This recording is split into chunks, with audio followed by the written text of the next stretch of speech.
நேரத்துல கிரகங்களே இல்லாத வீடு என்ன பண்ணுது? கிரகங்களினுடைய திக்பலம்னு சொல்லக்கூடிய பார்வை என்ன செய்யுது? குரு பார்க்கிறாரா? அந்த பாவகம் உங்களுக்கு வளரக்கூடிய தன்மைகள்ல இருக்க போகுது. சனி பார்க்கிறாரா? வணக்கம். நான் உங்கள் விக்கி ப்ரோஸ். நமக்கு எண்கணி ஞானத்தையும் வேத ஜோதிட ஞானத்தையும் ஆன்மீக ஞானத்தை வழங்கிய அனைத்து குருமார்களுக்கும் நன்றி. என்ற அதே வேளையில் இது ஒரு ஜோதிட விளக்கு வீடியோ. விருப்பம் உள்ளவர்கள் தொடர்ந்து பார்க்கலாம்.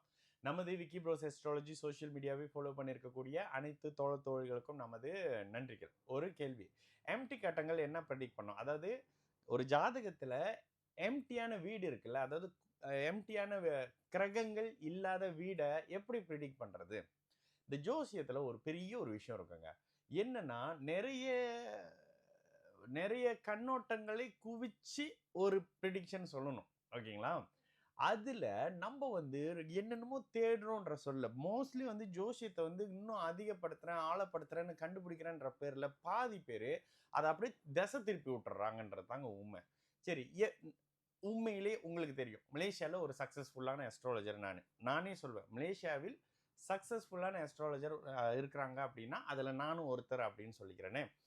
ஏன் அப்படின்னா, இப்ப நீங்க என்கிட்ட ஜாதகம் பார்க்க வரீங்கல்ல, இப்ப வரக்கூடிய நீங்க உங்களுக்கு நடக்கக்கூடிய தசை சார்ந்த சம்பவங்களுக்குள்ள மட்டும்தான் இருப்பீங்க. இப்ப பிரச்சனைனா, அந்த வீடு எம்டியா இருக்குது, இந்த வீட்டுல இவர் இருக்கிறாரு, அந்த வீட்டுல அவர் இருக்கிறாரு, என்ன தசை நடக்குது, அந்த தசைக்கு உட்பட்டு உங்களுடைய எண்ண ஓட்டங்களும் வாழ்க்கை சம்பவங்களும் இருக்க போகுது. இவ்வளவுதானுங்க ஜோசியம். இதை விட்டுட்டு இந்த பாவகம் இப்படி இருந்தால், அந்த பாவகம் அப்படி இருந்தால், 12வது பாவகம் அப்படி இருந்தால் தேவையே இல்லையே. தேவையானது என்ன? இப்ப யாரு தசை நடத்துறா, அவர் லக்னத்துக்கு யாரு, ஆதிபத்தியம் என்ன, காரகம் என்ன, சுபத்தன்மையா இருக்கிறாரா, பாபத்தன்மையா இருக்க போறாரா? ஏற்கனவே சொல்லியிருக்கேன், சுபத்தன்மை சந்தோஷமா இருக்க போறீங்க, பாவத்தன்மை பாபத்துவம் கஷ்டப்பட போறீங்க. இதுதாங்க ஜோசியம். இது இவ்வளவு சிம்பிளான விஷயத்துல ஏன் கஷ்டப்படுறீங்கன்னு தெரியல. ஒரு கிரகம் அதீத சுபத்துவ நிலையை அடையுது என்னும் பொழுது அந்த கிரகம் உங்களுக்கு அதனுடைய ஆதிபத்திய காரக ரீதியாக நல்லதை பண்ண போகுது. ஒரு கிரகம் கடுமையான கெட்டு போய் சனி செவ்வாய் ராகு அமாவாசையோட சேர்ந்திருக்குது. அது அந்த கிரகத்தினுடைய ஆதிபத்திய காரகங்களை கடுமையாக தான் நின்ற பாவகத்தின் வழி உங்களை கஷ்டப்படுத்த போகுது. இவ்வளவுதான் விஷயம்.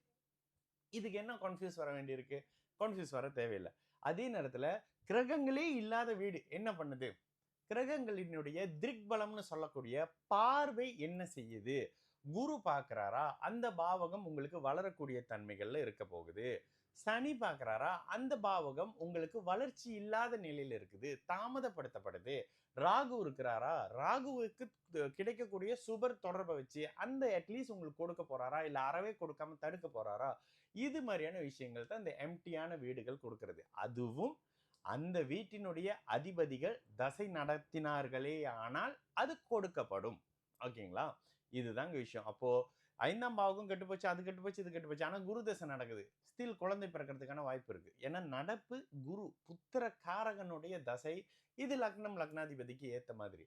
எந்த கிரகமும் இல்லாத வீடுகள் நீங்க கவலைப்படுற மாதிரியான விஷயம் இல்லை. ஆனா என்னன்னா, இதெல்லாம் சொல்லி பயம் காட்டுறாங்கன்றது உண்மைதான். இந்த ஜோதிடத்தினுடைய அந்த நாலேஜ் தெரியாதவங்களுக்கு அது ஒரு கைண்ட் ஆஃப் பயத்தை கொடுக்கும்ன்றது உண்மை. நீங்க கேட்கக்கூடிய கேள்வியோடைய உண்மைதான். ஆனா இந்த இடத்துல உங்களுக்கு எந்த கிரகம் எங்க பார்த்து என்ன தசை நடத்துதோ, சுபரா இருந்தா அதை வளர்ப்பாரு, ஆதிபத்திய விசேஷமா இருந்தாருன்னா அவர் நல்லதை பண்ணுவாரு, ஆதிபத்திய கெட்டவராக இருந்தா அந்த பாவகத்தின் கெடுதல்களை உங்களுக்கு கொடுப்பாரு. இவ்வளவுதான் ஜோசியம். சரிங்களா?